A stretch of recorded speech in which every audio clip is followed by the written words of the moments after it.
ये वीडियो सिर्फ एक आदमी की नहीं, ये ताकत, दौलत और छुपे हुए राजों की सबसे खौफनाक दास्तान है। आखिर जेफरी एप्स्टेन था कौन?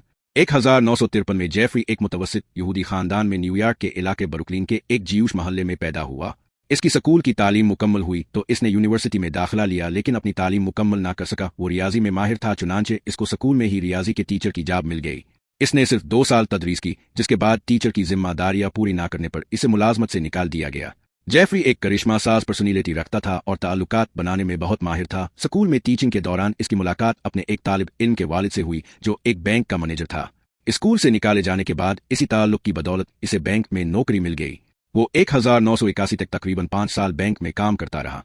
इस दौरान वो अपने ताल्लुकात बढ़ाता रहा, जो के बाद धोखाधड़ी के इल्जामात और मशकूक माली लेन देन से जुड़े गए और यूं इस पर मुख्तलिफ के किस्म के इल्जामात लगे और इसको बैंक भी छोड़ना पड़ा। इसी अरसे में इसकी पहली girlfriend Eva Anderson miss Sweden से मुलाकात हुई। वो न्यूयॉर्क मुंतकिल हो गईं और ये ताल्लुक 10 साल तक कायम रहा। बैंक छोड़ने के बाद इसने अमीर लोगों के लिए एक कंसल्टिंग फर्म कायम की और उनके साथ काम करते हुए मजीद ताल्लुकात बनाता चला गया। 1991 में इसका अपनी girlfriend Eva Anderson miss Sweden से ताल्लुक खत्म हो गया। ये अलहदगी दोस्ताना और पुरअमन अंदाज में हुई। कहा जाता है कि जेफरी ने खुद अपनी साबिका गर्लफ्रेंड को गलीन डवेन नामी एक अरब पति के पास मुंतकिल होने में मदद दी। 1991 के बाद इसकी मुलाकात गजलिन मैक्सवेल नामी खातून से हुई, जो नावल निगार रॉबर्ट गजलिन की बेटी थी। इसका खानदान यहूदी था और रॉबर्ट तवील अरसे तक मूसाद का एजेंट रहा और यही जेफरी का मूसाद से राबता हुआ। 1991 के बाद उन दोनों यानी जेफरी और गजलिन की जिंदगी की एक नई शुरुआत। हुजफर ने कम उम्र लड़कियों को वरगलाना, उनका इस्तेसाल करना शुरू कर दिया। फिर इस किस्म की तफरी अमीर और बासर अफराद को फराहम करना शुरू कर दी।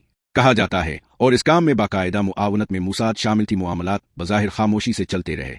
मुतासिरा लड़कियों को लालच और धमकियों के जरिए काबू में रखा गया, जबकि फायदा उठाने वालों की तादाद बढ़ती गई। कारोबार और दौलत में इजाफा होता रहा। जेफरी के पास इंतहाई पुरतय्युश मकानात, महल्लात, शाहाना याट्स, निजी तैयारे और एक मुकम्मल निजी जजीरा था, जो खास मेहमानों की निजी तकरीबात के लिए तैयार किया गया था। जेफरी के खिलाफ पहली शिकायत 1996 में मारिया फार्मर नामी लड़की ने की, जिसने पुलिस को इत्तला दी कि एप्स्टेन के घर इसके साथ जिनसी जियादती की गई। ताहम एप्स्टेन के असर और रसूख की बदौलत ये केस दब गया और बगैर किसी मसले के बंद कर दिया गया। एप्स्टेन ने धड़ल्ले से इसके बाद अपनी सरगर्मियां जारी रखे। इसके कारोबार और ताल्लुकात फैलते चले गए। इसकी गर्लफ्रेंड गजलिन ने लड़कियों को वरगलाने, कायल करने और इंतजामात में इसकी मदद की। 2005 तक कोई बड़ा मसला सामने न आया। 2005 में फ्लोरिडा के इलाके पाम बीच में, जहां एप्स्टेन का घर था, पुलिस को एक 14 साल लड़की की मां की जानिब से शिकायत मौसूल हुई कि इसकी बेटी को पैसों के एवज जिनसी तशद्दुद का निशाना बनाया गया। पुलिस ने तहकीकात शुरू की, मीडिया भी शामिल हो गया और केस को अवामी तवज्जो मिलने लगी। मजीद मुतासिरा अफराद सामने आने लगे, यहाँ तक कि मुतासरीन की तादाद 250 तक पहुंच गई। 2007 में सजा से कबल जेफरी एप्स्टेन को इस्तिस्ना दे दी गई। ये इस्तिस्ना वफाकी अटार्नी जनरल की जानिब से दिया गया। यहाँ से अब जेफरी की ताकत का अंदाजा लगा सकते। आउजू बाद में ट्रंप के दौर में सेक्रेटरी ऑफ लेबर बना। इसके बाद 35 मुतासरीन के साथ सुलह की गई और उनको मुआवजा दिया गया और 2008 में केस बंद कर दिया गया। इसके बाद फिर खामोशी छा गई। पुराना काम दोबारा शुरू हो गया और इसका जजीरा मजीद वसत के साथ चलता रहा। विला, स्विमिंग पूल, तफरीही मकामात, lounges, Bill Clinton, Bill Gates, Trump, बरतानवी शहजादा और दीगर नुमाया शख्सियात इस जजीरे पर आती जाती रहे।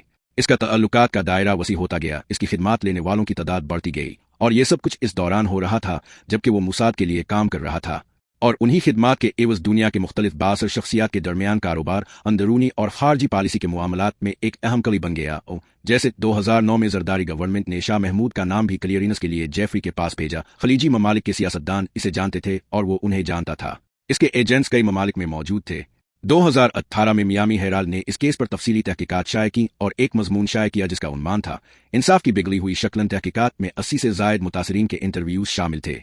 यूं ये केस एक बार फिर अवामी राय का मरकज बन गया और तमाम मीडिया इदारे, सोशल मीडिया और अवाम मुतहर्रिक हो गए। हुक्काम को मजबूरना केस दोबारा खोलना पड़ा। तहकीकात के बाद जुलाई 2019 में जेफरी एप्स्टेन को गिरफ्तार कर लिया गया। वो 35 दिन जेल में रहा, जिसके बाद वो बज़ाहिर खुदकुशी की हालत में मुर्दा पाया गया। अगरचे कत्ल के हवाले से शदीद शुकूक और शुबहात मौजूद थे, कैमरे बंद थे, मुहाफिज मौजूद नहीं थे, वगैरह वगैरह। हकीकत यह है कि इसे इसलिए कत्ल किया गया था ताकि वो तमाम राज मंजर आम पर ना आ सके जो इसके पास मौजूद थे और इसको मारने वाली मूसाद ही थी। तहकीकात जारी रही और कई राज बेनिकाब हुए। इसकी सबसे अहम मुआविन गजलिन, जो इसके तमाम मामलात में इसकी शरीक थी, को गिरफ्तार किया गया और इस पर मुकदमा चलाया गया। तकरीबन 7 लाख दस्तावेजात कब्जे में ली गई, जिनमें ईमेल्स, बयानात, मुकदमात, तस्वीर, वीडियोज और केस से मुताल्लिक हर किस्म का मवाद शामिल था। ताहम फाइल की हसासियत और संगीनी के बायस सिर्फ 35 लाख दस्तावेजात अवाम के सामने लाई गई, जबकि बाकी को खुफिया रखा गया। ये 35 लाख से जायद दस्तावेजात ही हैरत, सदमे और चौंका देने वाले इंकिशाफात के लिए काफ़ी हैं। ये मालूमात अब भी सामने आ रही हैं और तय दर तय बेनिकाब हो रही हैं। ये केस दुनिया का सबसे बड़ा स्कैंडल और आलमी सतह पर सबसे अहम मुकदमा बन चुका है। अगर आपको ये वीडियो पसंद आए तो लाइक, शेयर और OPP's ऑफिशियल इन्फॉर्मेशन को सब्सक्राइब करना ना भूलें ताकि आप मजीद हैरत अंगेज और तारीखी कहानियां देख सके।